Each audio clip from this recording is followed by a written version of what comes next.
El sol del atardecer pintaba de naranja y rojo los campos de maíz que se extendían hasta perderse en el horizonte, donde las montañas de la Sierra Madre Occidental se alzaban como gigantes dormidos. Joaquín Morales se limpió el sudor de la frente con el dorso de la mano, dejando una mancha de tierra húmeda en su piel curtida por años de trabajo bajo el implacable sol mexicano. A sus 52 años, cada arruga en su rostro contaba la historia de una vida dedicada a la tierra, de madrugadas que comenzaban antes del alba y días que terminaban cuando las estrellas ya brillaban en el cielo despejado de Jalisco. La pequeña hacienda San Miguel había sido su hogar durante más de 3 décadas, heredada de su padre, don Esteban, quien a su vez la había recibido de su abuelo. Era una propiedad modesta, apenas 30 hectáreas de tierra buena para el cultivo de maíz, frijol y algunas cabezas de ganado que pastaban en los terrenos más alejados. No era mucho, pero había sido suficiente para mantener a su familia, hasta que la vida le arrebató todo lo que más amaba. Joaquín cerró los ojos un momento, sintiendo como la brisa vespertina llevaba el aroma dulce de las flores de Jamaica que crecían silvestres cerca del arroyo. 3 años habían pasado desde que María Elena, su esposa, perdiera la batalla contra la enfermedad que se había instalado en sus pulmones como una mala hierba. Y apenas 6 meses después, su único hijo, Miguel, había partido hacia el norte, hacia esas tierras prometidas del otro lado de la frontera, en busca de oportunidades que estas tierras ya no podían ofrecerle. Papá, volveré en cuanto tenga suficiente dinero para ayudar con la hacienda, había sido lo último que le dijo Miguel antes de subirse a esa camioneta desvencijada junto con otros muchachos del pueblo. Pero los meses habían pasado, y las pocas cartas que llegaban cada tanto hablaban de trabajo duro, de dinero que tardaba en llegar, de una vida difícil en un país que no era el suyo. Ahora, mientras recogía sus herramientas y se preparaba para el camino de regreso a la casa, Joaquín no podía evitar sentir el peso de la soledad que se había convertido en su compañera más fiel. La casa de adobe que había construido con sus propias manos 30 años atrás lo esperaba silenciosa, con sus paredes pintadas de azul cielo que María Elena había elegido porque le recordaba el color de la esperanza. El camino de terracería que conectaba la hacienda con el pueblo de San Rafael serpenteaba entre campos de agave y pequeñas elevaciones cubiertas de mezquite y huizache. Era un trayecto que Joaquín había recorrido miles de veces, pero esta tarde algo era diferente. Quizás era la forma en que las sombras se alargaban más de lo usual, o tal vez el viento que parecía susurrar secretos entre las hojas de los eucaliptos que bordaban el sendero. Había caminado apenas 1 kilómetro cuando el olor a humo quemado le llegó a las fosas nasales. No era el humo dulce de la leña que se usaba para cocinar, sino algo más acre, más pesado. Joaquín aceleró el paso, y al doblar una curva que rodeaba un cerrito cubierto de nopales, se detuvo en seco. Ahí, a un costado del camino, se encontraba lo que habían sido los restos de una carreta de madera. Ahora solo quedaban trozos carbonizados, ruedas derretidas y fierros retorcidos que hablaban de un fuego intenso y destructivo. El olor a cenizas mojadas se mezclaba con algo más, algo que le erizó la piel. «Dios mío», murmuró Joaquín, santiguándose instintivamente. Se acercó con cuidado, sus botas pisando sobre vidrios rotos y pedazos de tela quemada. No había señales de caballos o bueyes. Probablemente habían logrado escapar o alguien se los había llevado. Pero lo que más lo inquietaba era la ausencia de personas. ¿Dónde estaban quienes viajaban en esa carreta? Un sonido lo hizo voltear bruscamente hacia su izquierda. Un llanto. Débil, casi imperceptible, pero inconfundible. Era el llanto de un bebé. Joaquín corrió hacia el sonido, apartando ramas de mezquite y saltando sobre piedras hasta llegar a una pequeña hondonada donde, protegido por una gran roca y envuelto en lo que parecían ser los restos de un rebozo de lana, se encontraba un pequeño ser humano que no podía tener más de algunos meses de vida. «¡Ay, criaturita!», susurró Joaquín, arrodillándose junto al bebé. «¿Qué haces aquí solo?». Con manos temblorosas, levantó al pequeño. Era un niño, no pesaba casi nada, y su llanto débil hablaba de horas, tal vez días de abandono. Su piel morena estaba sucia, pero no parecía tener heridas graves. Los ojos, grandes y oscuros, lo miraban con una expresión que partió el corazón de Joaquín en dos. «¿Dónde está tu mamá, mi niño?», preguntó, como si el bebé pudiera responderle. «¿Qué te pasó?». Joaquín miró alrededor, buscando señales que le dieran alguna pista sobre lo que había ocurrido. Los restos de la carreta sugerían que había sido atacada por bandidos, una tragedia demasiado común en estos caminos solitarios donde la ley llegaba pocas veces y la justicia dependía más del valor de los hombres buenos que de los uniformes oficiales. Cerca de la carreta encontró algunos objetos que el fuego había respetado parcialmente, una medalla de la Virgen de Guadalupe, chamuscada pero reconocible, algunos pesos mexicanos esparcidos por el suelo, y lo que parecían ser restos de una canasta con tortillas que ahora eran solo cenizas. Una familia, pensó Joaquín, sintiendo como se le hacía un nudo en la garganta. Una familia que viajaba y que fue atacada. Pero lograron esconder al bebé. El niño había dejado de llorar y ahora lo miraba con esos ojos que parecían demasiado sabios para su edad. Joaquín sintió algo que no había experimentado en mucho tiempo, la urgencia de proteger, de cuidar, de ser necesario para otro ser humano. No te voy a dejar aquí, pequeño, le dijo, arrullándolo suavemente. No sé quién eres ni de dónde vienes, pero ahora estás conmigo. El bebé hizo un pequeño sonido, como si hubiera entendido, y cerró sus ojitos, finalmente encontrando el descanso que había estado buscando. Joaquín se quitó su camisa de manta y envolvió al niño con cuidado, protegiéndolo del viento fresco que comenzaba a soplar con la llegada de la noche. Luego miró una vez más hacia los restos de la carreta, ofreciendo una oración silenciosa por las almas que habían partido, y comenzó a caminar hacia su casa. El camino de regreso le pareció más largo que nunca, pero no por el cansancio sino por la responsabilidad que ahora cargaba entre sus brazos. Con cada paso que daba, Joaquín pensaba en lo que esto significaba. Él, un hombre solo, sin mujer, sin dinero de sobra, sin experiencia cuidando bebés, ahora tenía que encontrar la manera de mantener vivo a este pequeño ser que el destino había puesto en su camino. Cuando finalmente llegó a la hacienda, las primeras estrellas ya comenzaban a brillar en el cielo. La casa lo recibió con su silencio de siempre, pero esta vez era diferente. Ya no estaba solo. Bueno, pequeño, le dijo al bebé mientras abría la puerta de madera gastada, bienvenido a tu nueva casa. No es mucho, pero es tuya. Adentro, la casa olía a comal frío y a la vela de cera que había dejado encendida frente al altar improvisado donde tenía las fotos de María Elena y de sus padres.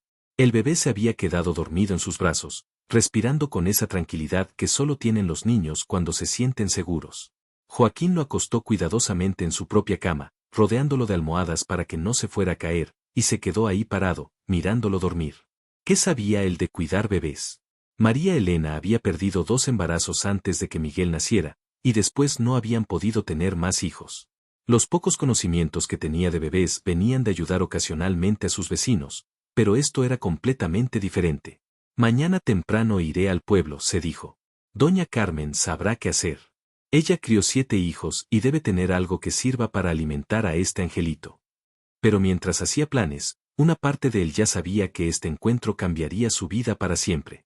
Este bebé, llegado de la tragedia, traía consigo algo que Joaquín había perdido hacía mucho tiempo, un propósito, una razón para levantarse cada mañana que fuera más allá de la simple supervivencia.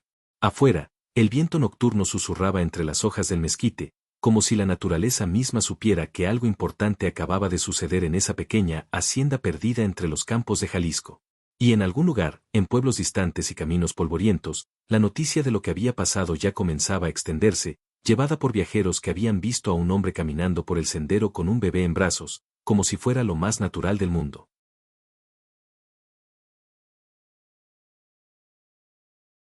Los primeros rayos del sol se filtraban por la ventana de madera cuando Joaquín despertó sobresaltado.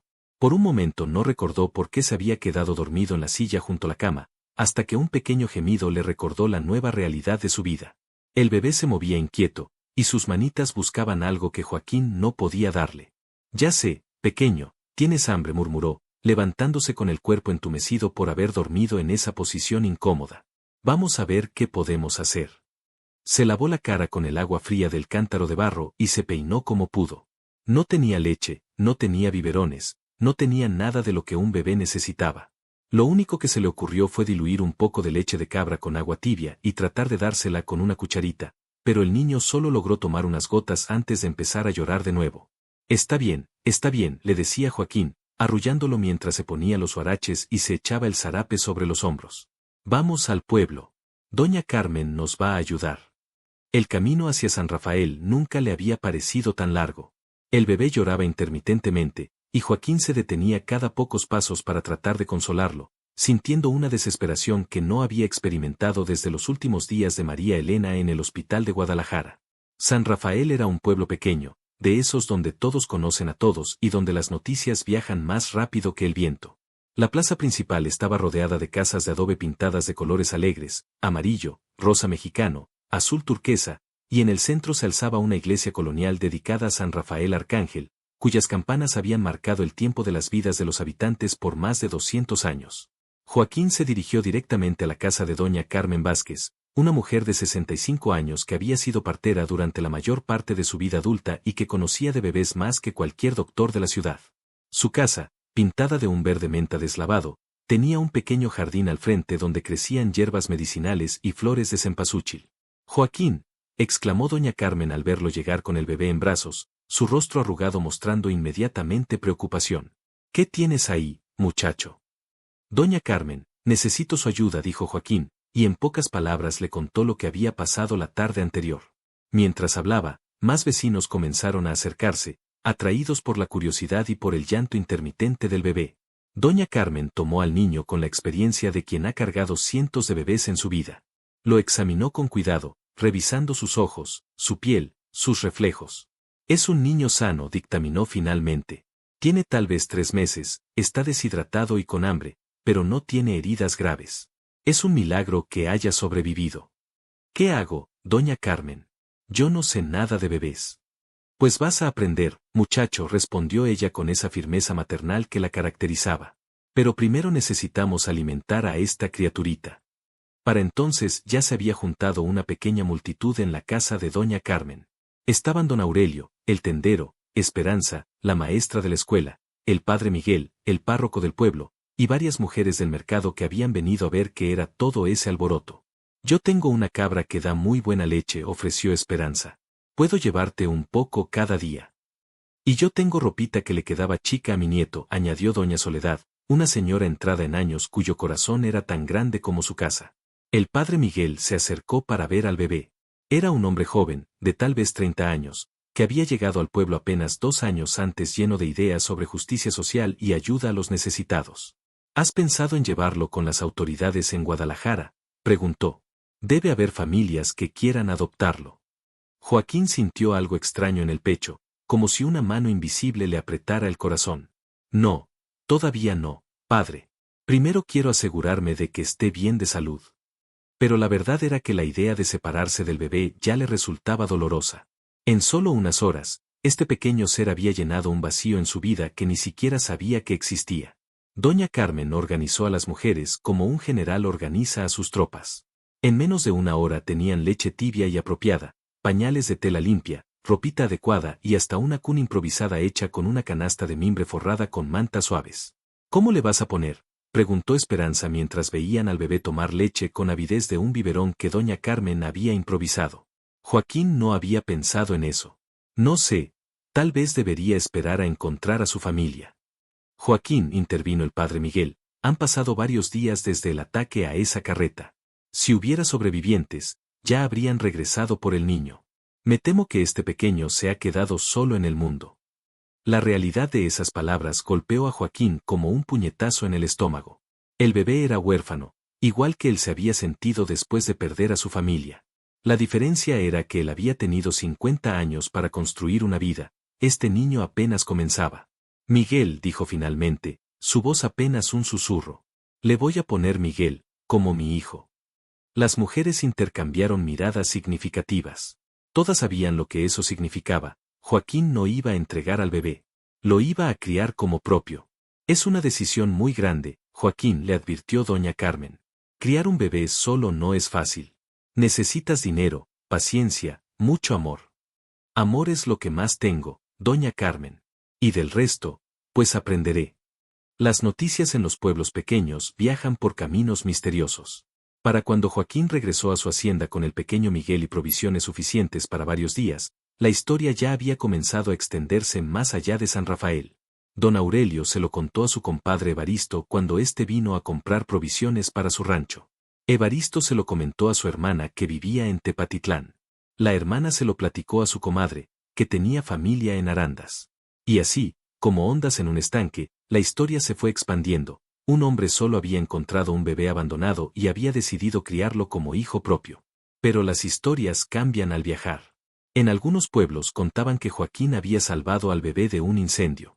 En otros, que había luchado contra bandidos para rescatarlo. Y en algunos lugares, la historia se volvía aún más extraordinaria. Hablaban de un hombre que había encontrado a un niño milagroso. En el pueblo de la Barca, María del Socorro, una mujer que había perdido a sus 3 hijos durante una epidemia de cólera 10 años atrás, escuchó la historia mientras compraba en el mercado. ¿Un bebé encontrado junto a una carreta quemada?, preguntó, sus ojos llenándose de lágrimas. ¿Y un hombre solo que decidió criarlo? Sí, comadre, respondió la vendedora de quesos. Dicen que vive por los rumbos de San Rafael, en una haciendita pequeña. Un hombre bueno, de esos que ya no quedan muchos. María del Socorro se quedó pensativa el resto del día. Esa noche, mientras rezaba su rosario, sintió algo que no había sentido en años: esperanza. No esperanza de recuperar a sus hijos perdidos, sino esperanza de que todavía existían personas capaces de actos de bondad pura. En Atotonilco, Refugio Hernández, cuyo esposo había muerto en la revolución dejándola con 5 hijos que criar, también escuchó la historia. Ella, que sabía lo que significaba criar niños sola, sintió una admiración profunda por este hombre desconocido que había tomado una decisión tan valiente. Ese hombre tiene corazón de padre, le comentó a su hermana. No cualquiera hace lo que él hizo.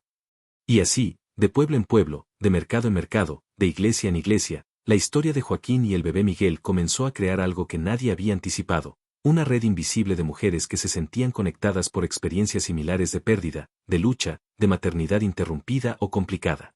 En Yahualica, en Teocaltiche, en Mezquitic, en docenas de pequeños pueblos esparcidos por los altos de Jalisco, mujeres de todas las edades comenzaron a hablar sobre esta historia. Algunas habían perdido hijos, otras nunca habían podido tenerlos, algunas habían criado niños solas, y otras simplemente reconocían en Joaquín a un hombre que representaba lo mejor de la humanidad.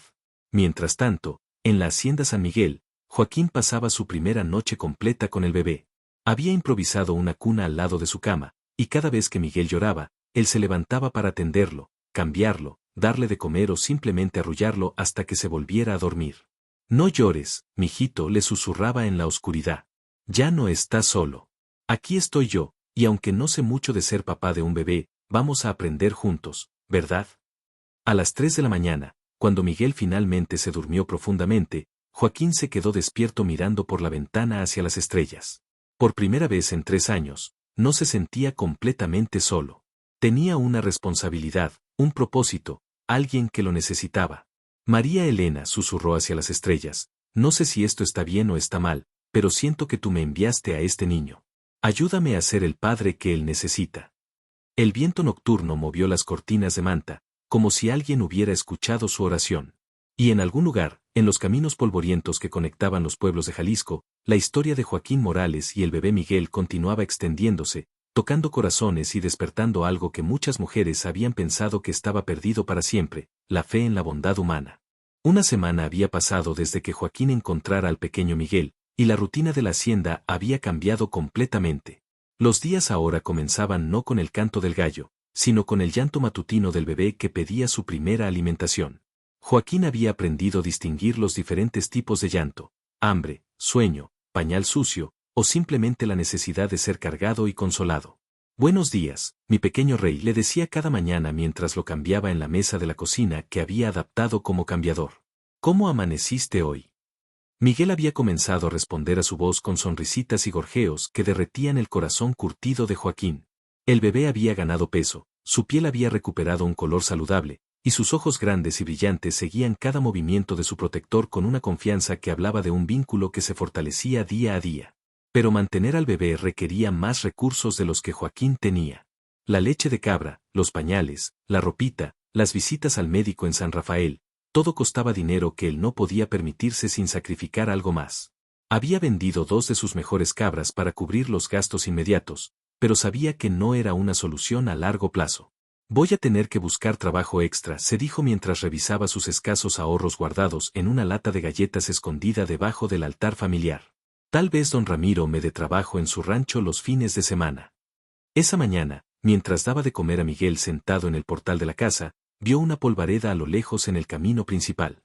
Era extraño, porque ese camino llevaba directamente a su hacienda y rara vez recibía visitas, excepto por el padre Miguel o doña Carmen de vez en cuando. La polvareda se hacía más grande, y pronto pudo distinguir que no era un solo jinete, sino varios. Muchos. Joaquín se puso de pie, cargando a Miguel, sintiendo una mezcla de curiosidad y aprensión. En estos tiempos, grupos grandes de jinetes podían significar problemas. Pero conforme se acercaban, algo en la formación del grupo le pareció diferente. No era la caballería desordenada de los bandidos, ni la marcha rígida de los soldados federales. Era algo distinto. Cuando estuvieron lo suficientemente cerca, Joaquín no pudo creer lo que veían sus ojos. Era un grupo de mujeres. Todas montadas, todas vestidas con su ropa de domingo, algunas llevando rebozos bordados, otras con sombreros de palma. Eran jóvenes y viejas, de diferentes pueblos a juzgar por la variedad de sus ropajes, pero todas con una misma expresión de determinación y respeto en sus rostros. Al frente del grupo cabalgaba una mujer de mediana edad, de porte elegante pero sin ostentación, montada en un caballo palomino que manejaba con la destreza de quien había pasado años en el campo. Cuando llegaron al portal de la hacienda, ella desmontó con gracia y se acercó a Joaquín con pasos decididos pero respetuosos. ¿Es usted Joaquín Morales?, preguntó, quitándose el sombrero de palma y revelando una cabellera canosa recogida en un moño elegante. Sí, señora, soy yo, respondió Joaquín, aún desconcertado por la escena. ¿En qué puedo servirles? La mujer sonrió, y en esa sonrisa Joaquín vio años de experiencia, de dolor superado, y de una sabiduría que solo viene con haber vivido plenamente. Mi nombre es Esperanza Ruiz de Medina, se presentó. Vengo del pueblo de Arandas, y estas señoras vienen de muchos pueblos diferentes de toda la región. Hizo un gesto hacia el grupo de mujeres que habían permanecido montadas, observando la escena con respeto. Hemos venido a conocer al hombre que encontró a este pequeño ángel. Joaquín miró al bebé en sus brazos, luego a la multitud de mujeres, y finalmente de vuelta a doña Esperanza. No entiendo, señora. ¿Cómo supieron? Las buenas noticias viajan rápido por estos rumbos, interrumpió otra mujer que había desmontado. Era más joven, tal vez de 30 años, con ojos que hablaban de una tristeza profunda pero superada.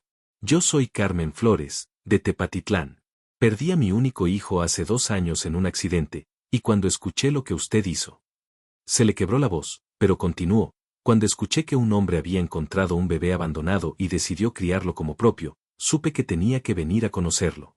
Una por una, las mujeres comenzaron a desmontar y a acercarse.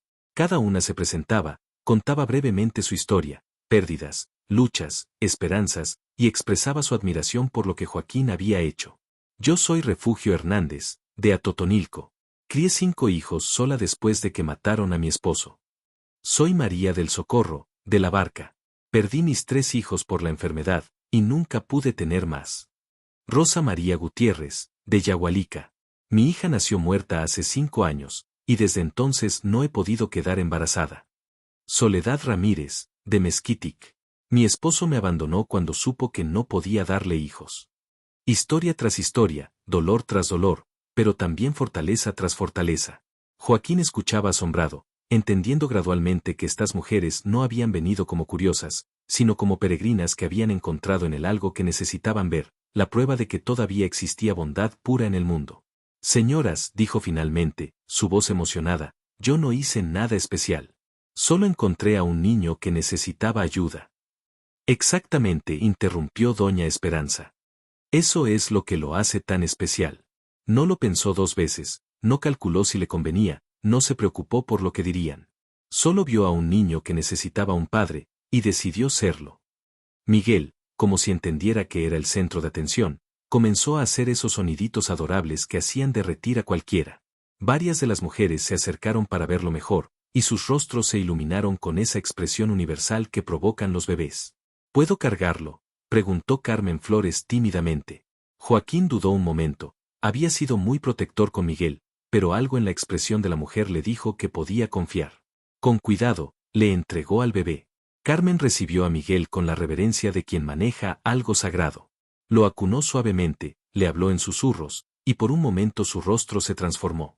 El dolor que habitualmente vivía en sus ojos se desvaneció, reemplazado por una paz que Joaquín reconoció. Era la misma paz que él mismo había encontrado al convertirse en padre de Miguel. Es hermoso, murmuró Carmen. Tiene ojos de ángel. ¿Cómo lo está criando solo?, preguntó Rosa María. Debe ser muy difícil. Joaquín se encogió de hombros. Uno aprende. Doña Carmen del pueblo me ha enseñado mucho, y las vecinas me ayudan cuando pueden. No es fácil, pero vale la pena. ¿Necesita ayuda?, preguntó Soledad. Quiero decir, ayuda económica, provisiones, lo que sea. Yo no, comenzó Joaquín, pero doña Esperanza lo interrumpió. Joaquín, ¿puedo llamarlo Joaquín? Déjeme explicarle por qué estamos aquí realmente. Todas las mujeres se acercaron, formando un círculo alrededor de Joaquín y Miguel. Había algo solemne en el momento, como si estuvieran a punto de participar en una ceremonia importante. Cada una de nosotras, comenzó doña Esperanza, hemos pasado por pérdidas que pensamos que nos iban a destruir. Hijos que se fueron, hijos que nunca llegaron, esposos que nos abandonaron, sueños que se rompieron.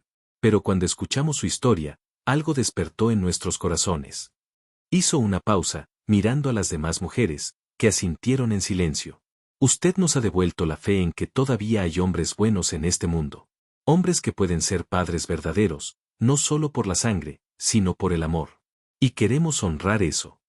Carmen Flores devolvió a Miguel a los brazos de Joaquín y habló, queremos adoptarlo como nuestro hijo también. No para quitárselo, él es suyo y siempre será suyo, pero para ser sus madrinas, sus tías, sus protectoras. Cada una de nosotras quiere contribuir a su crianza, añadió Rosa María. Dinero para sus gastos, ropa, comida, lo que necesite. Pero más que eso, continuó Refugio, queremos que sepa que no está solo en esto. Que hay 200 mujeres en toda la región que consideran a este niño como hijo de su corazón, y a usted.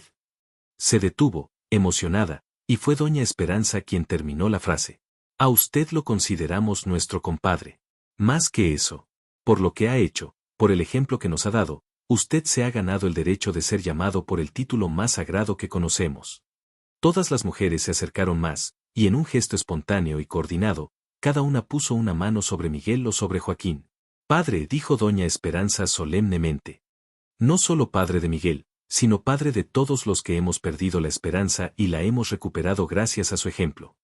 Joaquín sintió que las lágrimas se le agolpaban en los ojos. Nunca, ni en sus sueños más fantásticos, había imaginado algo así. Estas mujeres, venidas de pueblos distantes, lo llamaban padre no por derecho de sangre, sino por derecho del corazón. Yo, no sé qué decir, murmuró, su voz quebrada por la emoción. No diga nada, respondió Carmen Flores. Solo permítanos ser parte de la vida de Miguel. Permítanos ayudarlo a criarlo. Permítanos llamarlo padre. Y en ese momento, bajo el cielo azul de Jalisco, rodeado de 200 mujeres que habían cabalgado desde todos los rincones de la región, Joaquín Morales entendió que su vida había cambiado para siempre. No solo se había convertido en padre de un bebé abandonado, se había convertido en símbolo de esperanza para todas aquellas que habían perdido la fe en la bondad humana. El resto de ese día se convirtió en una celebración que Joaquín nunca olvidaría. Las 200 mujeres habían venido preparadas no solo con palabras de aliento, sino con provisiones suficientes para meses. Trajeron leche en polvo, pañales de tela finamente tejidos, ropita para bebé en todos los tamaños posibles, mantas bordadas a mano, y hasta juguetes tallados en madera por artesanos de diferentes pueblos. Esto es demasiado, protestó Joaquín mientras veía cómo organizaban las provisiones en el portal de su casa. Yo no puedo aceptar todo esto. Claro que puede, replicó doña Esperanza con esa autoridad maternal que no admitía discusión. Miguel no es solo su hijo ahora. Es hijo de todas nosotras, y una madre siempre provee para sus hijos. Carmen Flores se acercó cargando una bolsa de cuero que tintineaba con el sonido inconfundible de monedas. Cada una de nosotras aportó lo que pudo. No es mucho, pero debería ser suficiente para los gastos de Miguel por varios meses. Joaquín abrió la bolsa y se quedó sin aliento. Había más dinero del que había visto junto en años. Pesos de plata, billetes cuidadosamente doblados, y hasta algunas monedas de oro que debían ser tesoros familiares de gran valor sentimental. No puedo aceptar esto, dijo, tratando de devolver la bolsa. Ustedes trabajaron duro por este dinero. Sus familias lo necesitan. Nuestras familias están de acuerdo, intervino Rosa María. Mi marido me dijo, si hay un hombre bueno que está criando un niño abandonado, es nuestro deber ayudarlo. Y mis hijos mayores dijeron lo mismo. Refugio Hernández se acercó llevando de la mano a una niña de unos 8 años que había llegado con ella. Esta es mi hija menor, Lupita. Quería conocer al bebé Miguel. La pequeña Lupita se acercó tímidamente a Joaquín. ¿Puedo ver al bebé, señor? Joaquín se arrodilló para quedar a la altura de la niña. Claro que sí, pequeña. Se llama Miguel, como mi hijo que está lejos. Cuando Lupita vio a Miguel, sus ojos se iluminaron. Es muy bonito. ¿De verdad lo encontró abandonado? Sí, mi niña. Estaba solito y llorando, y yo no podía dejarlo ahí. Lupita asintió gravemente, como si entendiera la importancia de esa decisión. Mi mamá dice que usted es muy bueno. Dice que por eso todas las señoras lo queremos mucho. Las palabras de la niña tocaron el corazón de Joaquín de una manera que no esperaba. Ver la admiración pura en los ojos de una niña le hizo entender realmente el impacto que sus acciones habían tenido. Conforme avanzaba la tarde, las mujeres se fueron organizando espontáneamente. Algunas limpiaron la casa de Joaquín de arriba abajo, otras cocinaron una comida abundante, y un grupo se dedicó a acondicionar mejor la habitación para Miguel. Cuando terminaron, la modesta casa de adobe parecía un lugar completamente diferente, limpia, organizada, y llena de detalles que solo el toque femenino puede proporcionar. Necesita una mujer que lo ayude, comentó Soledad mientras acomodaba las ropitas de Miguel en orden por tallas. Criar un bebé solo es muy difícil. Ya he pensado en eso, admitió Joaquín. Pero no puedo pedirle a ninguna mujer que se haga cargo de un niño que no es suyo y de un hombre como yo, que no tiene mucho que ofrecer. Doña Esperanza, que había estado escuchando la conversación, se acercó. Joaquín, usted se subestima. Lo que usted tiene para ofrecer es algo muy raro en estos tiempos, un corazón noble y la capacidad de amar sin condiciones. Créame, hay muchas mujeres que valorarían eso más que todo el dinero del mundo. Pero Miguel necesita una madre de verdad, insistió Joaquín. Yo hago lo que puedo, pero hay cosas que solo una mujer puede enseñarle. Y las tendrá, aseguró Carmen Flores. Todas nosotras seremos sus madres. Le enseñaremos lo que necesita saber, lo visitaremos seguido, y cuando sea más grande, podrá venir a nuestros pueblos y conocer diferentes formas de vida. La propuesta era extraordinaria. Miguel tendría no una, sino 200 madres adoptivas esparcidas por toda la región. Cada pueblo donde estas mujeres vivían se convertiría en una extensión de su hogar. Pero hay algo más, dijo doña Esperanza, su voz tomando un tono más serio. Queremos pedirle un favor. El que sea, señora. Queremos que venga con nosotras a los pueblos. Que cuente su historia, que hable con la gente. Hay mucha desesperanza por estos rumbos, mucha gente que ha perdido la fe en que las cosas pueden mejorar. Su ejemplo puede inspirar a otros. Joaquín frunció el ceño. No soy un predicador, doña Esperanza. Solo soy un campesino que hizo lo que cualquiera habría hecho. Exactamente, sonrió ella. Eso es lo que lo hace tan especial. Usted no se ve como un héroe, pero para nosotras lo es. Para todas las mujeres que hemos perdido hijos, que hemos sufrido, que hemos luchado solas, usted representa la prueba de que todavía hay bondad en el mundo. Rosa María se unió a la conversación. En mi pueblo hay muchas viudas, muchas madres solteras que luchan solas. Verlo a usted, ver cómo ha tomado esta responsabilidad con tanto amor, les daría esperanza. Y hay hombres también que necesitan escuchar su historia, añadió Refugio. Hombres que han abandonado a sus hijos, que no entienden lo que significa ser padre de verdad. Tal vez su ejemplo los haga reflexionar. Joaquín miró a Miguel, que dormía plácidamente en sus brazos, ajeno a toda la conversación pero siendo el centro de ella. ¿Cómo había llegado a esto? Una semana atrás era solo un campesino solitario, y ahora estas mujeres lo veían como algún tipo de líder moral. No sé si sirvo para eso, dijo honestamente. Nunca he hablado en público, no sé leer muy bien. No necesita saber leer para hablar del corazón, replicó Carmen. Y no necesita hablar en público. Solo necesita ser usted mismo, contar su historia con la misma sencillez con que nos la contó hoy. Lupita, que había estado jugando con las otras pocas niñas que habían venido con sus madres, se acercó corriendo. Señor Joaquín, ¿es cierto que va a venir a nuestro pueblo? No lo sé, pequeña. ¿Te gustaría que fuera? Sí, quiero que todos en mi pueblo conozcan al papá de Miguel. Mi maestra dice que es importante conocer a las personas buenas para aprender de ellas. La inocencia de la niña fue lo que finalmente convenció a Joaquín. Si su historia podía inspirar aunque fuera a una persona más a hacer algo bueno, valía la pena el esfuerzo. Está bien, dijo finalmente. Pero solo los domingos, y solo a pueblos cercanos. Miguel es muy pequeño para viajar lejos.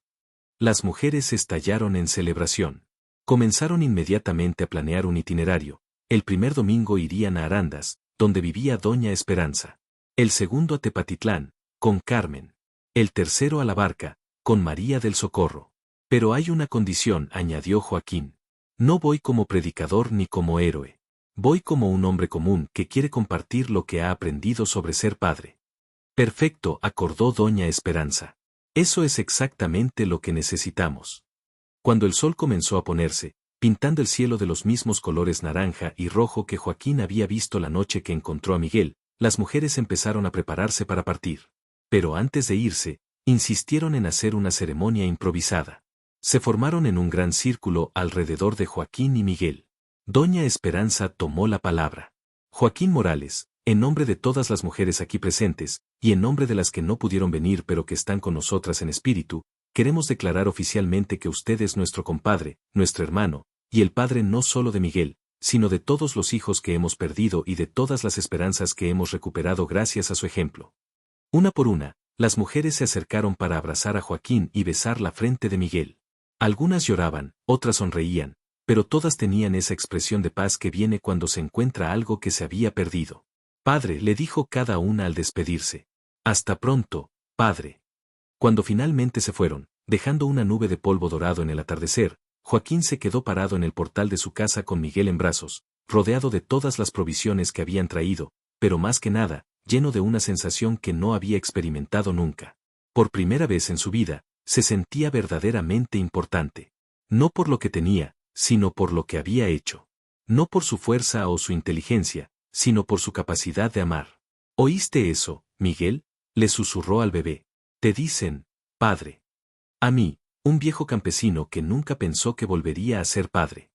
Miguel respondió con uno de esos soniditos adorables, como si entendiera la importancia del momento. Esa noche, mientras daba de cenar a Miguel y lo preparaba para dormir, Joaquín reflexionó sobre todo lo que había pasado. Una semana atrás había encontrado un bebé abandonado. Hoy había encontrado una familia de 200 madres y tías para ese bebé, y un propósito para su propia vida que no sabía que estaba buscando. Mañana comenzamos una nueva vida, mijito, le dijo a Miguel mientras lo acostaba en su cuna. Ya no somos solo nosotros dos. Ahora somos parte de algo más grande. Por la ventana podía ver las luces distantes de San Rafael, y más allá, aunque no pudiera verlas, sabía que había luces en Arandas, en Tepatitlán, en La Barca, en todos los pueblos donde vivían las mujeres que ahora consideraban a Miguel como hijo y a él como padre. En los meses que siguieron, Joaquín cumplió su promesa. Cada domingo visitaba un pueblo diferente, siempre cargando a Miguel, siempre rodeado por grupos de mujeres que habían organizado las visitas. No predicaba ni daba sermones. Simplemente contaba su historia, cómo había encontrado al bebé, cómo había decidido criarlo, que había aprendido sobre el amor paternal. Pero más importante que sus palabras era su ejemplo. Ver a un hombre solo criando a un bebé con tanta dedicación y amor inspiró a muchos. Padres ausentes regresaron con sus familias. Hombres que habían abandonado a sus hijos empezaron a buscarlos. Mujeres que habían perdido la esperanza la encontraron de nuevo. Miguel creció sano y fuerte, rodeado no solo del amor de Joaquín, sino del cariño de cientos de mujeres que lo consideraban su hijo del corazón. Aprendió a caminar en diferentes patios, pronunció sus primeras palabras en diferentes pueblos, y siempre, donde quiera que fuera, era recibido como el niño milagroso que había traído esperanza a una región. Y Joaquín Morales, el campesino solitario que había encontrado un bebé llorando junto a una carreta quemada, se convirtió en algo que nunca había soñado ser, un símbolo de que el amor verdadero no conoce límites, y que a veces los padres más grandes no son los que dan la vida, sino los que la salvan.